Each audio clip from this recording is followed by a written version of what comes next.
Good morning everyone. जैसे कि हमने कल चैप्टर 9 पढ़ा था पब्लिक सर्वेंट से रिलेटेड, आज हम पढ़ेंगे चैप्टर 9A। वो किससे रिलेट करता है? वो रिलेट करता है इलेक्शन से। आज हम इलेक्शन से रिलेटेड चैप्टर पढ़ेंगे, चैप्टर 9A आईपीसी। वैसे तो ये सेक्शन ज्यूडिशरी पर्पज से बहुत ज़्यादा इम्पॉर्टेंट नहीं है, इसमें बस एक दो क्वेश्चंस आ सकते हैं जो हम पढ़ लेंगे। बाकी आपको चैप्टर समझना तो चाहिए ना, कि कभी भी इससे कुछ रिलेटेड आए तो आप समझ सको वो चीज़ इजीली, इसलिए हम ये चैप्टर पढ़ रहे हैं। ठीक है, देखो chapter 9A offences relating to elections. Offences relating to elections, ठीक है। ये कब ऐड हुआ? ये अमेंडमेंट के थ्रू आया। ऑब्वियसली 9A है तो ये 9 मतलब बाद में ऐड हुआ है, तो ये कैसे ऐड हुआ है ये मैं आपको बता देती हूँ। This chapter was inserted in the IPC by the कौन सा है? एक्ट नंबर 39 है। Okay, act 39 of 1920। Act 39 of 1920, इससे ये ऐड हुआ है आईपीसी में। अब हम लोग पढ़ते हैं इसमें क्या क्या चीज़ पढ़ेंगे हम इलेक्शन में। वैसे तो आप सभी जानते हैं कि बहुत लोग, बहुत सारे नेता ये सब चीज़ें करते हैं, पैसे बांटना या फिर सबसे ज़्यादा तो दारू बांटना या फिर कुछ ट्रीट करना कि आपको अच्छा जो उनके पसंद का हो वो चीज़ करना। ऐसी चीज़ें प्रोवाइड कराते हैं ताकि वो लोग वोट्स खरीद सकें। वोट खरीदने के लिए ऐसी धांधली काफ़ी चलती है कि, तो वही चीज़ हम यहाँ पे पढ़ेंगे कि कई बार जब नेता लोग या फिर पार्टी के ही कुछ लोग जो मेंबर्स होते हैं या कुछ और पर्सन इलेक्शन से जुड़े अगर कुछ ऑफेंस करते हैं, जैसे वोट खरीदना, बेचना या फिर स्टेटमेंट या फिर कुछ और ऐसी चीज़ें जो इलीगल है वो इलेक्शन के टाइम पे, तो वो चीज़ें ऑफेंस कहलाती है। और वो ऑफेंसेस क्या पनिशमेंट है उन ऑफेंसेस की, वो चीज़ हम इसमें पढ़ेंगे। क्या क्या ऑफेंसेस हो सकते हैं और उनकी पनिशमेंट क्या हो सकती है, वो चीज़ हम इसमें पढ़ेंगे। ठीक है, जैसे कि इसमें हम 6 चीज़ें पढ़ेंगे। फर्स्ट पढ़ेंगे हम ब्राइबरी। ब्राइबरी मतलब क्या होता है? किसी को ब्राइब करना, किसी को रिश्वत देना, ये चीज़ पढ़ेंगे। फिर इसका पनिशमेंट पढ़ेंगे। सेकेंड चीज़ पढ़ेंगे अनड्यू इन्फ्लुएंस और पनिशमेंट, मतलब किसी को अनड्यू इन्फ्लुएंस करना, उनका फ़ायदा उठाना, ये सब चीज़ें भी हम पढ़ेंगे। फिर पर्सोनेशन एट इलेक्शन, ये चीज़ जैसे आप लोगों ने कई बार देखी होगी, कुछ लोगों की डेथ हो जाती है तो उनका नाम तो रहता है निर्वाचन वाली में, लिस्ट में, तो वहाँ पे लोगों को पता होता है कि ये पर्सन की डेथ हो चुकी है, पर वो फ़ायदा उठाने के लिए उनके नाम पे वोट दे आते हैं। ऐसी चीज़ें भी आपने देखी होगी या फिर सुनी होगी, तो ये चीज़ हम पढ़ेंगे। फिर पढ़ेंगे मेकिंग और publishing false statement. False statement publish करना या बनाना, ये चीज़ भी एक पनिशेबल ऑफेंस है इलेक्शन के टाइम पे। इलीगल पेमेंट करना, कई लोग वोट खरीदने के लिए इलीगल पेमेंट देते हैं कंपनीज को, या फिर इवन छोटे छोटे मजदूर जो होते हैं उनको पैसे देकर वोट्स खरीदना, ये सब चीज़ें इलेक्शन इलीगल पेमेंट में आ गई। फिर हम पढ़ेंगे failure to keep election account.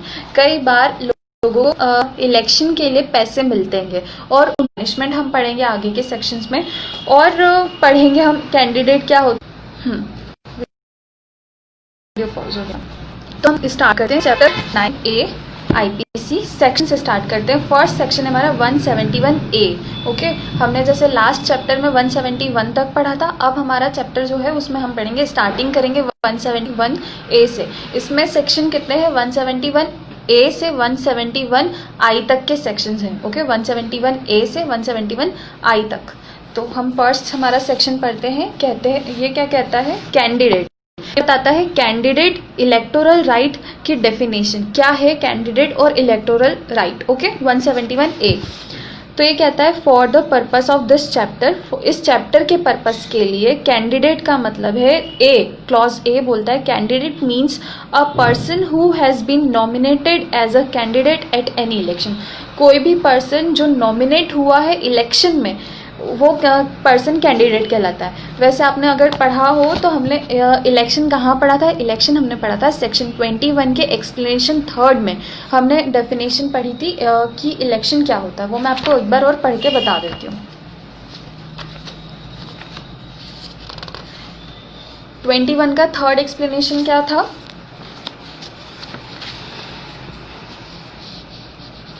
एक second,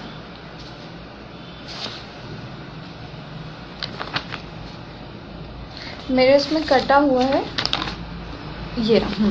3rd explanation, the word election denotes an election for the purpose of selecting members of any legislative, municipal or other public authority of whatever character, the method of selection to which is by और under any law prescribed as by election.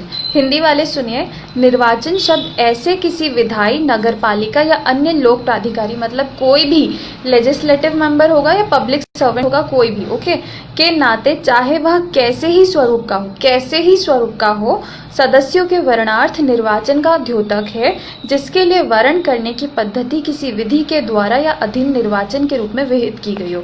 ठीक है, ये हमने कहाँ पढ़ा? IPC के section 21 का explanation 3rd, इसमें हमने पढ़ा इलेक्शन क्या होता है। Got it? अब हम वापस से आते हैं 171A में। इसका मैंने आपको इंग्लिश में पढ़ दिया, हिंदी में आप सुनो क्या होता है। अभ्यर्थी, कैंडिडेट की हिंदी होती है अभ्यर्थी। जैसे मैंने आपको पहले भी बोला है कि आप लोग इंग्लिश के साथ साथ हिंदी के भी कुछ वर्ड्स जो हैं उनको याद करके चलिए, क्योंकि अगर आप प्रैक्टिस करते हैं तो आपको डिस्ट्रिक्ट कोर्ट में हिंदी काम आएगी, और अगर आप जुडिशरी में करते हैं तो जुडिशरी में भी ट्रांसलेशन आता है, जिसका आपको, अगर इंग्लिश मीडियम वाले हैं तो उनको हिंदी करके चलना है, और हिंदी वाले हैं तो उनको इंग्लिश करके चलना है। तो आप वर्ड्स पर कमांड रखिए अपनी, ओके। तो हाँ, हम आते हैं अभ्यर्थी पे। ये क्या कहता है? अभ्यर्थी से वह व्यक्ति अभिप्रेत है जो किसी निर्वाचन में अभ्यर्थी के रूप में नाम निर्दिष्ट किया गया है। Got it? तो ये हो गया हमारा कैंडिडेट। कैंडिडेट मतलब वही पर्सन जो इलेक्शन में, जिसने अपना नाम नॉमिनेट किया है एज एन मेंबर, ओके। अब हम आते हैं बी क्लॉज पे। बी क्लॉज क्या पढ़ाता है? ये कहता है इलेक्टोरल राइट। क्या होता है इलेक्टोरल राइट? इसकी हिंदी है निर्वाचन अधिकार। इलेक्टोरल राइट मतलब निर्वाचन अधिकार। सुनो, electoral right means the right of a person. Right of a person, किसी भी पर्सन का राइट टू स्टैंड और नॉट टू स्टैंड, कि वो उसे खड़े होना है निर्वाचन में या फिर नहीं, उसका राइट है। और to withdraw from being a candidate और टू वोट और refrain from voting at an election. एक सेकेंड मैम, ट्रांसलेशन में कोई स्पेसिफिक एक्ट से पूछते हैं क्या?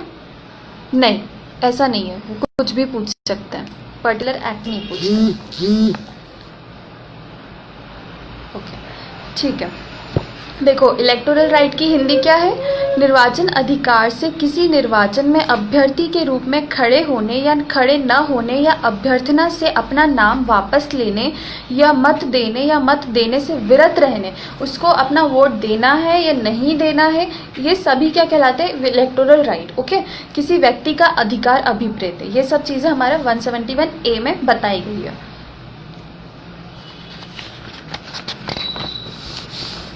हाँ, मैंने क्वेश्चन का रिप्लाई दिया ना कि पर्टिकुलर एक्ट से नहीं आता है, वो किसी भी चीज़ से पूछ सकते हैं। आपका ये हिंदी टू इंग्लिश या English to Hindi translation. Got it?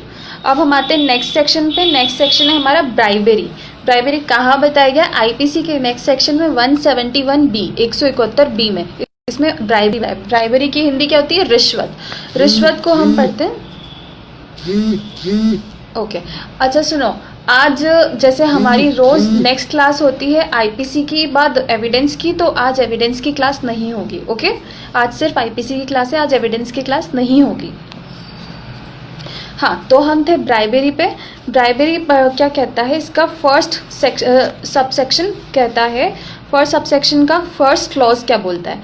Whoever, okay, whoever gives a gratification. देखो, ग्रेटिफिकेशन क्या होता है? ग्रेटिफिकेशन मतलब कुछ भी आपको सेटिस्फाइड करने के लिए चीज़ दी जा सकती है। मान लो अगर कोई पर्सन नीडी है तो उसको पैसे दे देना, कोई पर्सन को उसके शौक इंटरेस्ट है किसी चीज़ में तो उसको वो इंटरेस्ट की चीज़ प्रोवाइड करा देना, या फिर ट्रीट दे देना, कुछ अच्छा खाना या फिर पिलाना, जैसे कि दारू पिलाना, वो सब चीज़ें आ गई इसमें। तो ग्रेटिफिकेशन मतलब किसी भी पर्सन को संतुष्ट कर देना वो चीज़ दे के जिसकी उसको नीड है। Got it? तो यहाँ पे अगर कोई भी पर्सन गिव्स, देखो दो क्लॉज हैं, तो दोनों क्लॉज में एक क्लॉज में बताया गया कि अगर कोई पर्सन देता है इलेक्शन के टाइम पे, ग्रेटिफाई करता है कुछ चीज़ें, मतलब कुछ चीज़ देता है, और सेकंड क्लॉज में बताता है लेता है। देने वाला और लेने वाला दोनों ऑफेंडर माने जाएंगे, ठीक है। तो अब मैं आपको पढ़ देती हूँ। ब्राइबेरी का फर्स्ट सबसेक्शन हुएवर, उसका क्लॉज ए क्या बोलता है? ये कहता है gives a gratification to any person with the object of inducing. किस ऑब्जेक्ट से देता है? इंड्यूस करने के ऑब्जेक्ट से, कि इंड्यूस मतलब उकसाना, ओके। इंड्यूस करना him or any other person to exercise any electoral right or of rewarding any person for having exercised any such right। अगर कोई पर्सन है उसको वो एक्सरसाइज करने के लिए कि तुम्हारा राइट तुम इस तरीके से यूज़ करो, उसको इंड्यूस करता है, किसी पर्सन को इंड्यूस करता है कि तुम इस तरीके से अपना राइट यूज़ करो, तो वो चीज़ ग्रेटिफाई करता है, उसको उकसाने के लिए, इंड्यूस करने के लिए चीज़ें प्रोवाइड कराता है, ग्रेटिफिकेशन करता है। तो यहाँ पे हमारा क्लॉज सबसेक्शन खत्म हुआ, मतलब क्लॉज खत्म हुआ। सेकंड क्लॉज पे आते हैं। एक्सेप्ट करता है, जो पर्सन जो हमने फर्स्ट क्लॉज में पढ़ी वही चीज़ें यहाँ पे अगर एक्सेप्ट करता है, आइदर फॉर हिमसेल्फ खुद के लिए और फॉर एनी अदर पर्सन या किसी और के लिए, वो ये ग्रेटिफिकेशन एक्सेप्ट करता है as a reward, as an इनाम एक्सेप्ट करता है for exercising any such right. जो भी उसको कहा गया है वो राइट, वो वोटिंग का राइट है, उसको यूज़ करने के लिए अगर वो कोई रिवार्ड एक्सेप्ट करता है खुद के लिए या दूसरे के लिए, और फॉर इंड्यूसिंग और अटेम्प्टिंग टू इंड्यूस, और फॉर इंड्यूस मतलब इंड्यूस करने के लिए या फिर अटेम्प्ट करने के लिए, इंड्यूस के अटेम्प्ट करने के लिए, any other person to exercise any such right commit the offence of bribery. इन दोनों क्लॉजेज में हमने जो चीज़ें पढ़ी, कोई व्यक्ति दे रहा है या कोई व्यक्ति ले रहा है, ग्रेटिफिकेशन कर रहा है या फिर करवा रहा है, अब अटेम्प्ट कर रहा है, तो ये सब चीज़ें ऑफेंस है। ये क्या है, किस चीज़ का ऑफेंस है, ये है ब्राइबरी का ऑफेंस। ओके, अब मैं आपको इसका हिंदी और एक बार बता देती हूँ, फिर हम इसके परंतु पे आएंगे। प्रोवाइडेड क्या प्रोविजन दिया है, प्रोवाइडेड दिया गया है। ओके, प्रोविजो देखो, ये पहले हिंदी में हम फर्स्ट पढ़ते हैं। जो कोई किसी व्यक्ति को इस उद्देश्य से परितोषण देता है, परितोषण हिंदी वर्ड है ग्रेटिफिकेशन का, परितोषण देता है कि वह उस व्यक्ति को या किसी अन्य व्यक्ति को किसी निर्वाचन अधिकार का प्रयोग करने के लिए उत्प्रेरित करे या किसी व्यक्ति को इसलिए इनाम दे कि उसने ऐसे अधिकार का प्रयोग किया है। किसी पर्सन ने बोला कि भाई तुम इस पर्सन को वोट दे देना, मैं तुमको ये चीज़ दे दूंगा, ठीक है, और उसने ये चीज़ कर दी, तो ये चीज़ क्या है, ब्राइबरी हुई, ये चीज़ ऑफेंस हुआ। नेक्स्ट क्लॉज क्या बोलता है, ये कहता है स्वयं अपने लिए या किसी अन्य व्यक्ति के लिए कोई परितोषण ऐसे किसी अधिकार को प्रयोग में लाने के लिए, ऐसे अधिकार को प्रयोग में लाने के लिए, वर्ड समझना, ठीक है, ऐसे अधिकार को प्रयोग में लाने के लिए या किसी अन्य व्यक्ति को ऐसे किसी अधिकार के प्रयोग में लाने के लिए उत्प्रेरित करने, प्रेरित करने का प्रयत्न करने के लिए इनाम के रूप में प्रतिग्रहित करता है, तो वो चीज़ क्या है, ऑफेंस है, वो चीज़ अपराध है। किस चीज़ का अपराध है, वो है रिश्वत का अपराध। ओके, अब इसका परंतु क्या कहता है, परंतु क्या कहता है, प्रोविजो ये कहता है provided that a declaration of public policy or a promise of public action shall not be an offense under this section। नेता तो कई सारे वादे करते हैं कि हम इलेक्शन के बाद ये करेंगे, अगर हम जीत गए तो हम ये करवाएंगे, वो करवाएंगे, पब्लिक पॉलिसीज़ अनाउंस कर देते हैं, पर वो सब चीज़ें ब्राइबरी नहीं कहलाती, क्योंकि उन लोगों का तो ये काम होता है कि वो लोग भविष्य में ये चीज़ें करेंगे, पब्लिक पॉलिसी देंगे, ये करेंगे, वो करेंगे, तो वो चीज़ ब्राइबरी नहीं कहलाती, वो उनका काम है। Got it? तो यहाँ पे ये चीज़ परंतु में बता दी गई है कि ये चीज़ नहीं कहलाएगी ब्राइबरी। नेक्स्ट हम आते हैं सबसेक्शन 2 पे। सबसेक्शन 2 क्या कहता है, अ पर्सन हु ऑफर्स, जो ऑफर कर रहा है, और अग्रीज टू गिव, या जो देने के लिए रेडी हो गया है, और ऑफर्स और attempt to procure a gratification shall be deemed to give a gratification. देखो इसका हिंदी क्या है, जो व्यक्ति परितोषण देने की प्रस्थापना करता है या देने को सहमत होता है या उपाप्त करने की प्रस्थापना या प्रयत्न करता है, यह समझा जाएगा कि वह परितोषण देता है।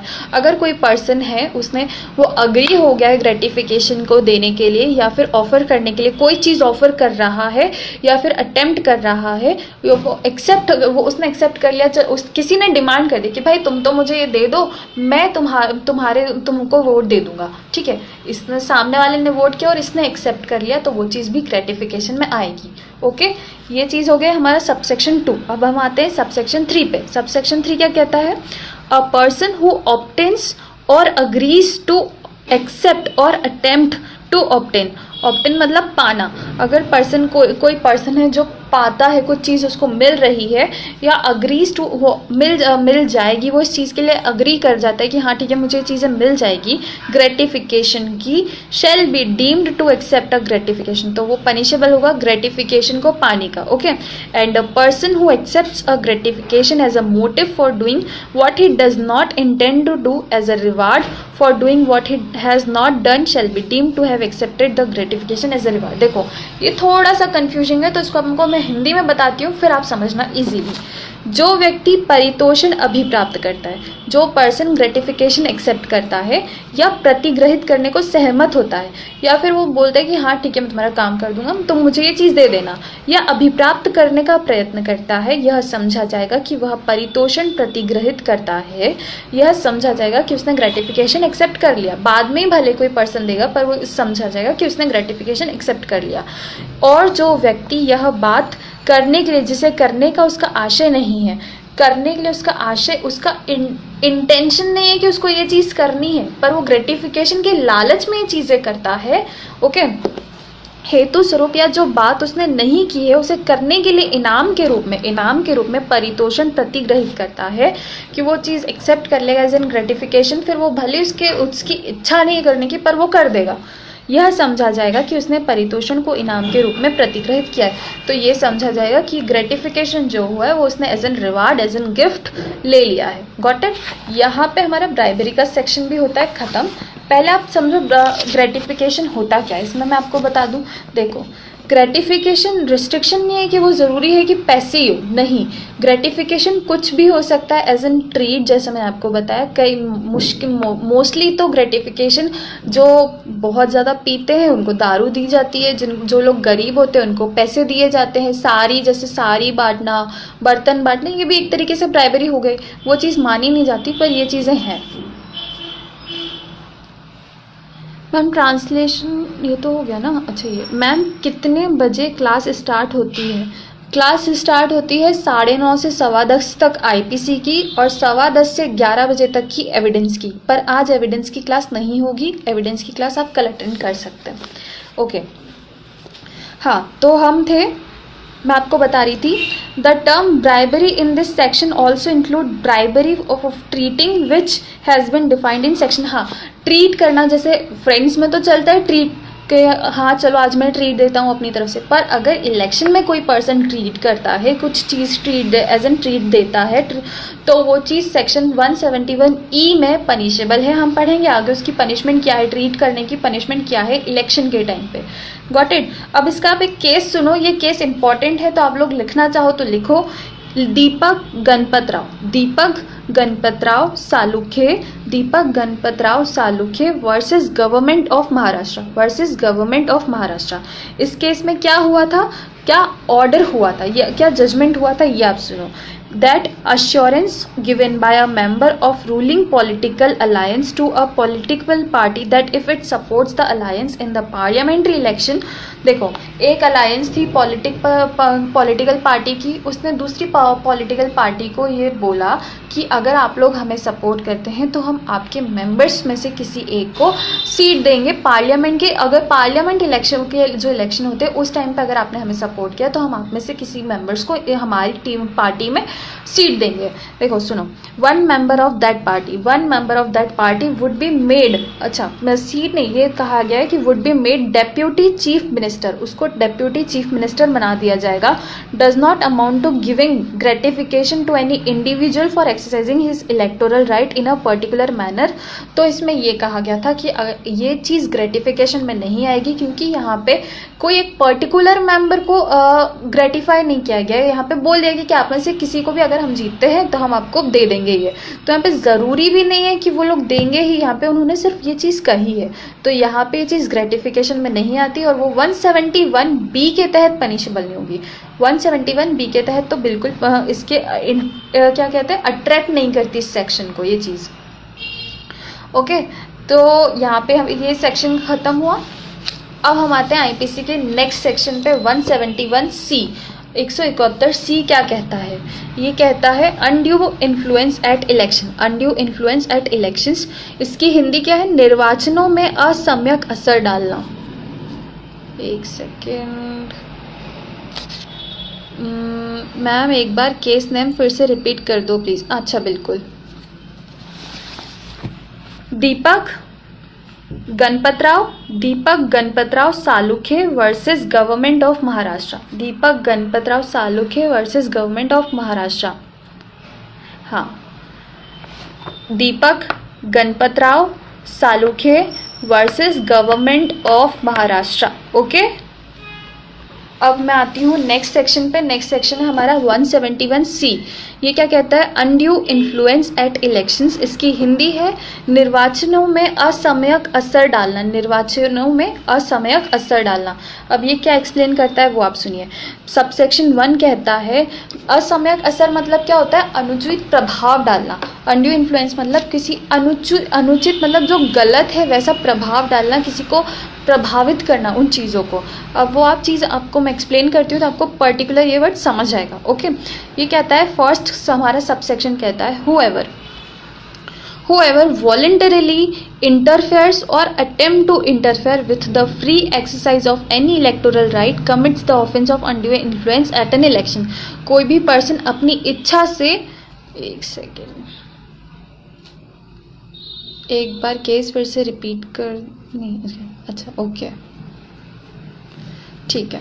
whoever voluntarily, जो कोई अपनी इच्छा से इंटरफेयर करता है या अटेम्प्ट करता है अनड्यू इन्फ्लुएंस करने का इलेक्शन के टाइम पे, तो वो चीज़ पनिशेबल है, वो अनड्यू इन्फ्लुएंस के अंतर्गत आती है। अब हम इसका सबसेक्शन 2 पढ़ते हैं। सबसेक्शन 2 जो है वो फर्स्ट सेक्शन से ही डील करता है। पहले आप इसका हिंदी सुन लो, फिर आपको फर्स्ट सबसेक्शन क्लियर हो जाएगा।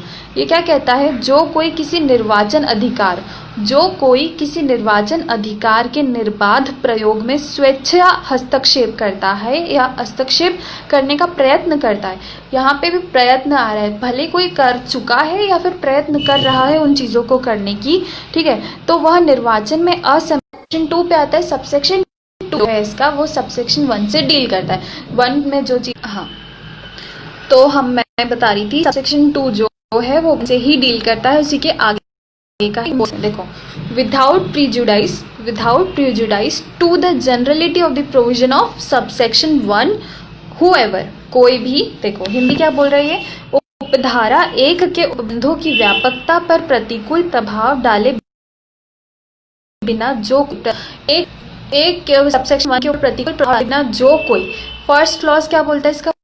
फर्स्ट लॉ कहता है कोई अगर कोई कैंडिडेट को डराता है, थ्रेटन करता है, डराता है, धमकी देता है कि वोटर को, एनी पर्सन इन हुम अ कैंडिडेट और voter is interested with injury of any kind, कोई भी इंजरी का डर देता है किसी वोटर को, या फिर ये कहता है कि अगर तुमने नहीं किया तो तुम्हारा उसका इंटरेस्ट, मान लो फैमिली मेम्बर को, मैं तुम्हारे फैमिली मेम्बर को, मतलब डराना धमकाना किसी भी तरीके से हम समझ सकते हैं। कोई पर्सन है, कोई मिनिस्टर का मेंबर है, मतलब मिनिस्टर की उसमें आता हैगा, और वोटर को डरा रहा धमका रहा है कि अगर तुमने हमारी पार्टी को वोट नहीं दिया तो मैं तुम्हारे घर वालों को या फिर तुम्हारी बेटी को या बेटे को या तुम्हें क्षतिकारित कर दूंगा या फिर तुमको इंजरी कॉज कर दूंगा। तो ये चीज़ इसमें आ गई अनड्यू इन्फ्लुएंस में, डरा रहा है, धमका रहा है, गॉट इट। अब हम बी क्लॉज पे आते हैं। बी क्लॉज क्या कहता है, ये इंपॉर्टेंट है। ये कहता है कि अगर कोई पर्सन एज एन बाबा होते हैं या फिर डिवाइन स्पिरिचुअल चीज़ों से रिलेटेड अगर कुछ चीज़ें अनड्यू इन्फ्लुएंस करता है तो वो भी इस चीज़ में पनिशेबल है। मान लो कोई कहता है कि मैं तो विष्णु का रूप हूँ, या फिर मुझे तो अल्लाह ने भेजा है, या फिर मुझे तो ईसा मसीह जी से ने आशीर्वाद दिया है, तो आप लोग मुझे वोट दो, आप लोगों को भी मैं आशीर्वाद दूंगा। ये सब चीज़ें, ऐसी कोई चीज़ करता है, मोस्टली बाबा लोग ऐसी चीज़ें करते ही हैं कि मैं तो इनका रूप हूँ, मैं इनका रूप हूँ, तो वो चीज़ अगर कोई कर रहा है तो वो इस सेक्शन के अंतर्गत पनिशेबल है। देखो मैं आपको ये पढ़ देती हूँ तो आपको और समझ आएगा। देखो बी क्लॉज क्या कहता है, इंड्यूसेस और attempt to induce a candidate और वोटर, कोई भी कैंडिडेट या वोटर को टू बिलीव दैट, उनको बिलीव करवा देता है कि ही और any person in whom he is interested will become और will be rendered an object, वो अगर उस चीज़ का ऑब्जेक्ट हो जाएगा। किस चीज़ का?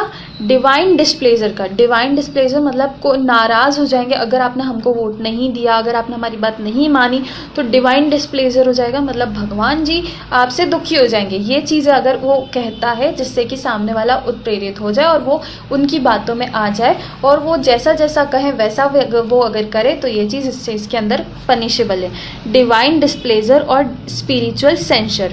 ठीक है, अब इसका हिंदी आप सुनो तो आपको और समझ आ जाएगा। 171C का सेकेंड सबसेक्शन का क्लॉज बी क्या कहता है? ये कहता है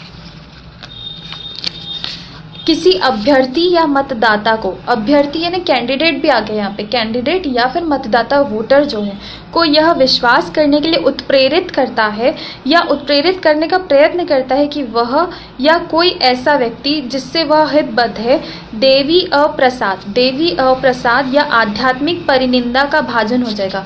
आध्यात्मिक परिनिंदा मतलब कि आध्यात्म का अगेंस्ट हो जाएगा, ठीक है, या बना दिया जाएगा, ऐसा अनड्यू इन्फ्लुएंस करता है तो वो चीज़ भी पनिशेबल है। देखो आगे क्या कहा गया है, shall be deemed to interfere with the free exercise of the electoral right of such candidate और voter within the meaning of subsection 1।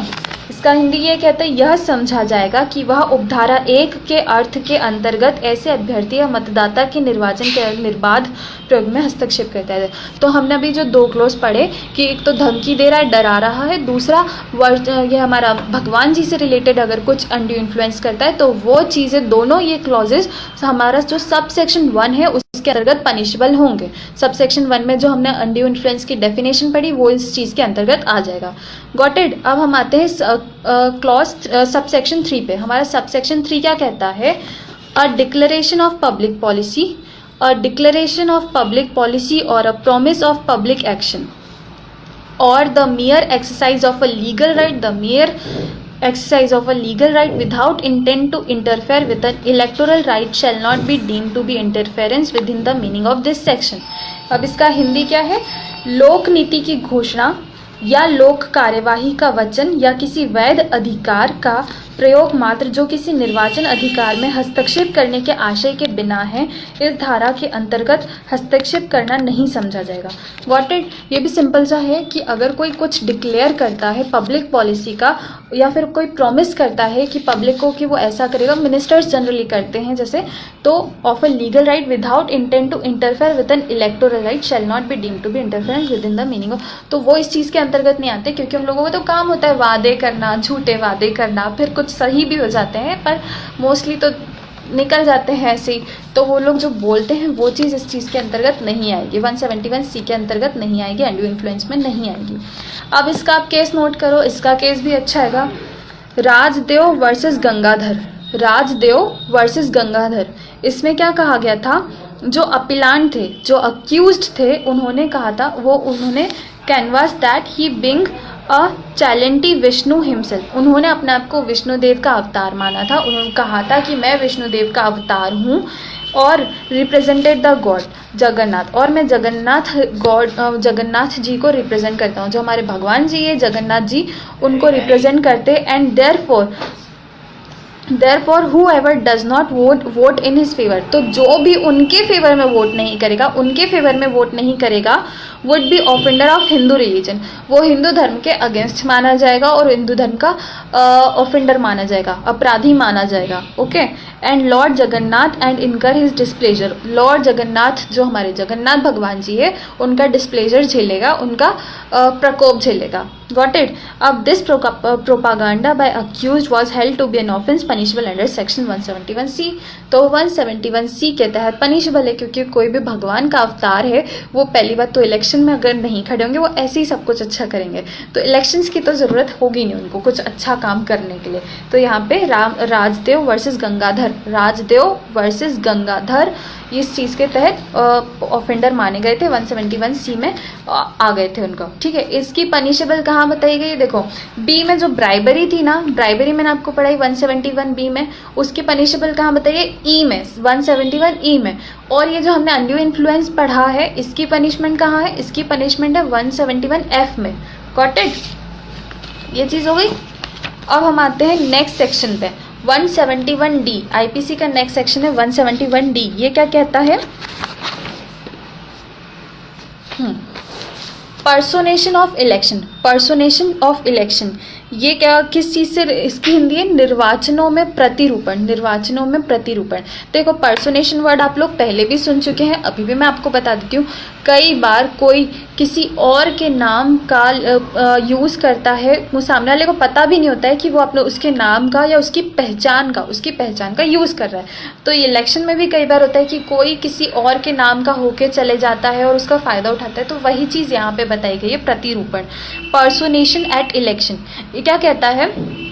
Explain करते। पर्सोनेशन एट इलेक्शन ये कहता है हुएवर, कोई भी, एट एन इलेक्शन, कोई भी इलेक्शन में applies for a voting paper और votes in the name of any other person, किसी और पर्सन के नाम पे वोट कर देता है, वेदर लिविंग और डेड, चाहे वो मृत प्राणी क्यों ना हो, क्योंकि ज़्यादा करके तो डेड लोगों के उसमें ही होता है, और इन अ फिक्टिशियस नेम, या फिर किसी झूठे नाम को लेकर भी वोट करता है, और who having voted once at such election applies at the same election for a voting paper in his own name, फिर कई बार दो बार वो वोट दे आता है, ठीक है।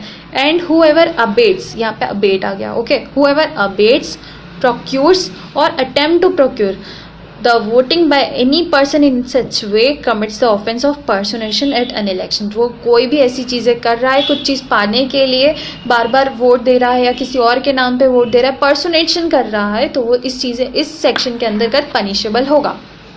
इसमें एक परंतु भी है जो बहुत अच्छा सेक्शन है। देखो पहले इसका हिंदी आप सुन लो तो आपको समझ आएगा। जो कोई किसी निर्वाचन में, जब भी कोई किसी इलेक्शन में किसी अन्य व्यक्ति के नाम से, चाहे वह जीवित हो या मृत, या किसी कल्पित नाम से मत पत्र के लिए आवेदन करता है या मत देता है, या ऐसे निर्वाचन में एक बार मत दे चुकने के पश्चात उसी निर्वाचन में अपने नाम से मत पत्र के लिए आवेदन करता है, और जो कोई किसी व्यक्ति द्वारा किसी ऐसे प्रकार से मतदान को दुष्प्रेरित करता है, अबेट करता है, तो उपाप्त करता है या उपाप्त करने का प्रयत्न करता है, वह निर्वाचन में प्रतिरूपण का अपराध करता है। अब इसका सबसे प्रोविजो पढ़ो। प्रोविजो ये कहता है कि प्रॉक्सी जो होती है वो इसके अंतर्गत नहीं आती है, प्रॉक्सी इसके अंतर्गत पनिशेबल नहीं है। पहले बात तो मैं आपको बता दूं प्रॉक्सी क्या होता है। आप लोगों ने कॉलेज में है सभी लोग तो जानते ही होंगे कि प्रॉक्सी क्या होता है, क्योंकि कई बार आपका अगर फ्रेंड नहीं आता है तो आप उसकी अटेंडेंस खुद ही लगा देते हैं, आपके फ्रेंड की अटेंडेंस आप खुद ही लगाते, तो वो चीज़ कहलाती है प्रॉक्सी। व्हाट इट, तो यहाँ पे भी प्रॉक्सी होती है, बट वो पनिशेबल नहीं है। देखो, provided that nothing in this section shall apply to a person, उस सेक्शन उस पर अप्लाई नहीं होगी। Who has been authorise to vote, जो ऑथोराइज है to vote as proxy for an elector under any law, कोई लॉ में वो ऑथोराइज्ड है एज एन प्रॉक्सी के लिए, for the time being in force in so far as he votes as a proxy for such इलेक्टर। देखो इसकी हिंदी आप सुनो।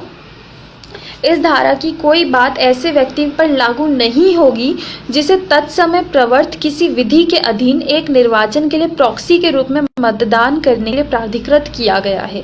उसको अलाउ किया गया है किसी विधि के अधीन कि हाँ आप प्रॉक्सी लगा सकते हो, जहाँ तक ऐसे निर्वाचक के लिए प्रॉक्सी के रूप में वह मतदान करता है। ओके, प्रॉक्सी के लिए अगर वो मतदान करता है, वोट करता है, तो वो इसके अंतर्गत पनिशेबल नहीं होगा, क्योंकि उसको तो दिया गया है ये राइट। Got it.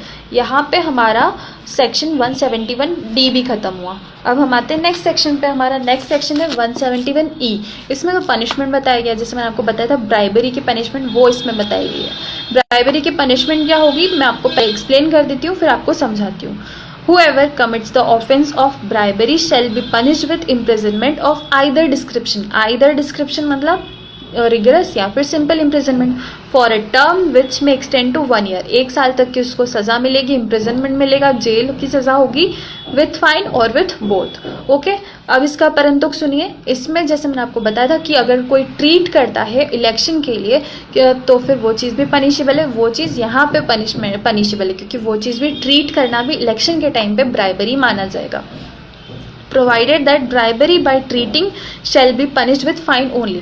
पर ट्रीट करने की पनिशमेंट क्या होगी? फाइन। अगर पैसे दे रहा है या कुछ और पैसे से वोट खरीद रहा है तो वो चीज़ तो 1 साल तक की सजा है, पर अगर सिर्फ कुछ खिला रहा है पिला रहा है तो वो चीज़ ट्रीट कर रहा है तो वो चीज़ फाइन से ही पनिशेबल होगा। पर्टिकुलर फाइन जो डिस्क्रिशनरी पावर होगी जज की वो कितना देना चाहे।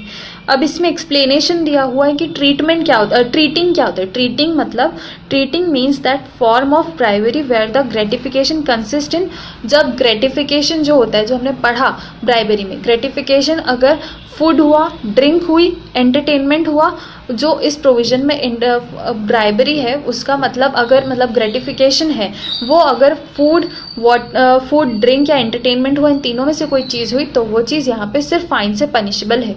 Got it. यहाँ पे हमारा 171E भी होता है समाप्त। अब हम आते हैं नेक्स्ट सेक्शन पे। हमारा नेक्स्ट सेक्शन क्या है? 171F। ये किस चीज़ की पनिशमेंट बताता है? ये हम जो पहले सेक्शन पढ़े अनड्यू इन्फ्लुएंस की और हमारे पर्सोनेशन की, इन दोनों की पनिशमेंट बताता है। इसने दोनों सेक्शन को मिला दिया। पहले उसने ऑफेंसेस बताया कि कौन कौन से ऑफेंसेस हो सकते हैं, जैसे अनड्यू इन्फ्लुएंस, ब्राइबरी या फिर पर्सोनेशन। फिर उनकी उसने पनिशमेंट बताई ई से। ई में उसने पहले ब्राइबरी की पनिशमेंट बता दी, अब एफ में वो पनिशमेंट बता रहा है अनड्यू इन्फ्लुएंस की और पर्सोनेशन की। अब इन दोनों की पनिशमेंट सुना। पनिशमेंट फॉर अनड्यू इन्फ्लुएंस और personation at an election.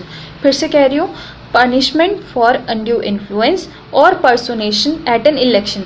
Okay, 171F है ये। अब इसको मैं एक्सप्लेन करती हूँ। Whoever commits the offense of undue influence or personation at an election shall be punished with imprisonment of either description। यहाँ पे भी either description है।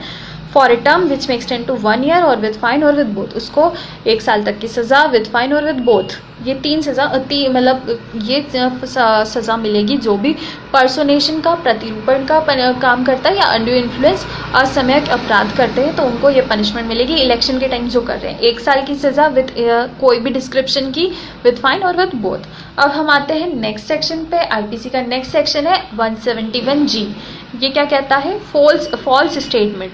False statement in connection with the election. Election से related अगर कोई झूठा statement बोलता है, झूठा स्टेटमेंट, तो वो भी पनिशेबल है, वो भी एक ऑफेंस है। वो इस चीज़ में बताया गया 171G।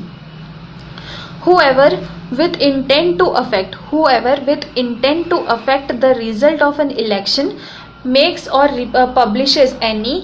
देखो, पहले तो उसने कहा है कोई भी व्यक्ति इस इंटेंशन से कि अगर वो ऐसा कुछ झूठा स्टेटमेंट देगा तो इससे इलेक्शन पर प्रभाव पड़ेगा। मान लो कई बार क्या होता है, एक पर्सन, एक मेंबर मिनिस्टर है, वो बोलता है कि दूसरा जो मिनिस्टर है जो उसके अगेंस्ट में खड़ा है वो तो इतना झूठा है या फिर वो इतना गलत इंसान है, उसका डिफेमेशन, मानहानि करता है का मतलब कि कोई उसके बारे में गलत स्टेटमेंट देता है ताकि लोग भावनाओं में भावुक हो जाएं और वो उसको वोट्स दे दें, ना कि उसको। उसके बारे में कुछ ऐसी गलत अफवाहें फैला देता है जिससे लोग चिढ़ में, गुस्से में, भावनाओं में आके उसको वोट नहीं देकर इस पर्सन जिसने झूठी अफवाह फैलाई है उसको वोट दे दें। ठीक है, तो इसलिए फॉल्स स्टेटमेंट देना इस चीज़ में ऑफेंस माना गया है। Got it. अब मैं आपको इसको एक्सप्लेन करती हूँ। Whoever with intent to affect the result, उसके इस इंटेंशन से कि रिजल्ट अफेक्ट करेगा इलेक्शन का, मेक्स और पब्लिश करता है या makes any statement purporting to be a statement of fact which is false and which is he either knows or believes to be false। जो वो जानता है कि ये फॉल्स है, झूठा है, ये जो स्टेटमेंट वो दे रहा है वो झूठा है, तो और does not believe it to be true, ये बिल्कुल सच हो ही नहीं सकता। In relation to the personal character, यहाँ पे पर्सनल कैरेक्टर पर्टिकुलरली लिखा है, किसी मिनिस्टर को या फिर किसी और पर्सन को के पर्सनल कैरेक्टर पे बोलता है कोई व्यक्ति इलेक्शन के लिए, इलेक्शन के रिजल्ट को अफेक्ट करने के लिए, और conduct any candidate shall be punished with fine, वो फाइन से पनिशेबल होगा। इसकी हिंदी आप सुन लो। देखो, ये कहता है निर्वाचन के सिलसिले में मिथ्या कथन, निर्वाचन के सिलसिले में मिथ्या कथन, जो कोई निर्वाचन के परिणाम पर प्रभाव डालने के आशय से किसी अभ्यर्थी के वैयक्तिक शील या आचरण के संबंध में तथ्य का कथन तात्पर्य होने वाला कोई ऐसा कथन करेगा या प्रकाशित करेगा जो मिथ्या है, कुछ भी मेक या फिर पब्लिश करेगा जो मिथ्या है, झूठ है, या जिसका मिथ्या होना वह जानता है, विश्वास करता है, या वो जानता है कि वो जो कर रहा है वो झूठ है ऑलरेडी, या अथवा जिसके सत्य होने का विश्वास नहीं करता वह जुर्माने से दंडित किया जाएगा। Got it? हाँ, तो it is significant to note that the offense under this section is altogether different from the one that falls under section 499 defamation। पर यहाँ पे जो हम पढ़ रहे हैं वो डिफेमेशन से अलग है। उसने पर्टिकुलरली बता दिया है कि मानहानि डिफेमेशन जो वह सेक्शन 499 में हम पढ़ेंगे उससे ये सेक्शन बिल्कुल डील नहीं करता, वो अलग है। In this sense that the intention of the accused in committing an offense under this section to affect the election outcome and not to defame the electoral candidate, उसका क्योंकि यहाँ पे इंटेंशन जो है वो मानहानिकारित नहीं करना है किसी का, यहाँ पे इंटेंशन है इलेक्शन के रिजल्ट को चेंज करवाना, इलेक्शन के रिजल्ट को प्रभावित कर देना, इसलिए यहाँ पे ये चीज़ कही गई है। तो यहाँ पे डिफेमेशन अलग चीज़ हो जाती है और ये चीज़ अलग हो जाती है। Got it? अब हम आते हैं हमारे नेक्स्ट सेक्शन पे। आईपीसी का नेक्स्ट सेक्शन है 171H। 171H क्या कहता है? Illegal payment in connection with an election. Illegal payments in connection with an election. पहले आप बताओ इलीगल कहाँ पढ़ा है हमने?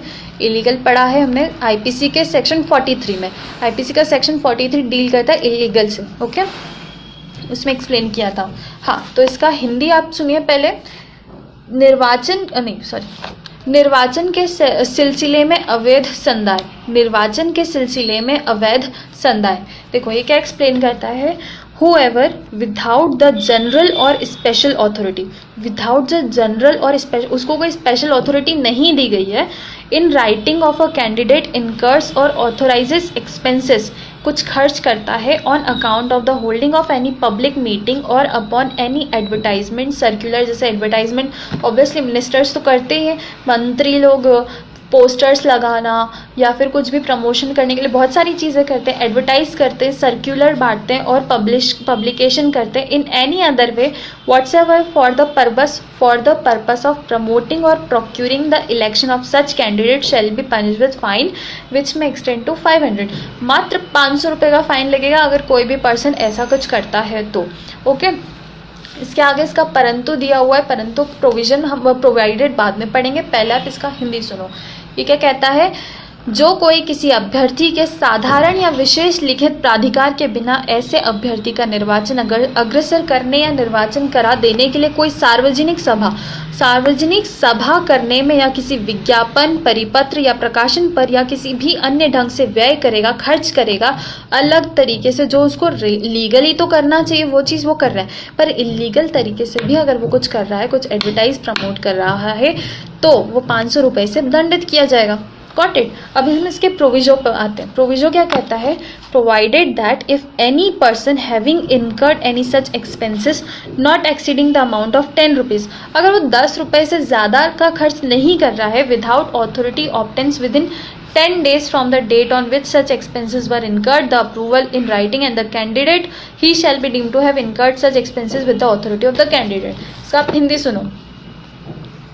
परंतु जब कोई व्यक्ति जिसने प्राधिकार के बिना कोई ऐसे व्यय किए जो कुल मिलाकर 10 रुपये से अधिक के न हो, ऑब्वियसली पुराना एक्ट है तो वो पुराने अकॉर्डिंग चलेगा। 10 रुपये से ज़्यादा का अगर उसने खर्च नहीं किया बिना अनुमति के, तो उस तारीख से जिस तारीख को ऐसे व्यय किए गए हों 10 दिन के भीतर उस अभ्यर्थी का लिखित अनुमोदन अभिप्राप्त कर ले।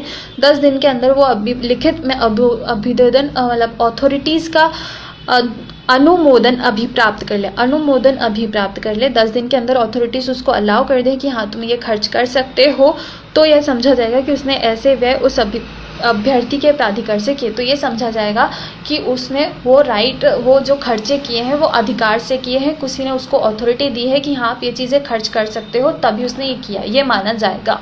परंतु अच्छा है इसका कॉटेड, बस 10 रुपये वाली चीज़ थोड़ी अजीब है। अब हम आते हैं इस चैप्टर 9A के लास्ट सेक्शन पे, वो डील करता है 171I से। 171I क्या बोलता है? Failure to keep election accounts. Failure to keep election accounts, इसकी हिंदी है निर्वाचन लेखा रखने में असफलता, निर्वाचन लेखा रखने में असफलता। ये क्या एक्सप्लेन करता है?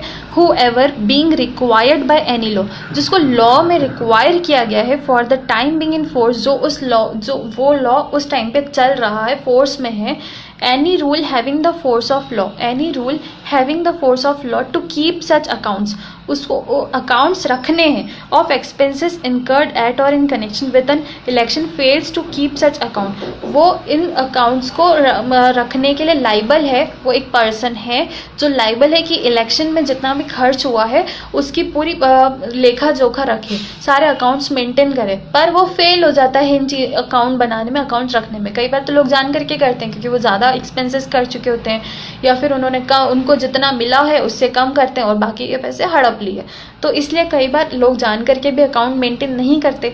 तो यहाँ पे इसलिए पर्टिकुलर ये सेक्शन डाला गया है। ये क्या कहता है? whoever being required by any law for the time being in force or any rule having the force of law to keep such accounts of expenses incurred at or in connection with an election fails to keep such account shall be punished with fine which may extend to 500 rupees। उसको 500 रुपये तक का fine incurred किया जाएगा, 500 रुपये तक का fine मिल सकेगा। Got it? हिंदी पढ़ना, हिंदी सुन लो। जो कोई किसी तत्समय प्रवर्त विधि द्वारा या विधि का बल रखने के लिए किसी नियम द्वारा इसके लिए अपेक्षित होते हुए कि वह निर्वाचन में या निर्वाचन के संबंध में किए गए व्ययों का लेखा जोखा रखे, ऐसा लेखा रखने में असफल रहेगा तो उसको जुर्माना होगा कितने तक का? 500 का। बहुत मामूली बात है आज के लिए। तो मैं कमेंट्स ऑन कर देती हूँ। आज का सेशन होता है यहीं पे एंड। अगर किसी को कोई डाउट है, क्योंकि नेक्स्ट क्लास तो आज है नहीं, आज जैसे आप लोग जो बाद में आए हैं उनको मैं बता दूँ, आज एविडेंस की क्लास नहीं है, एविडेंस की क्लास आप कल से अटेंड कर सकते हैं। किसी को कोई डाउट है या आज का सेशन है तो आप बता सकते हैं।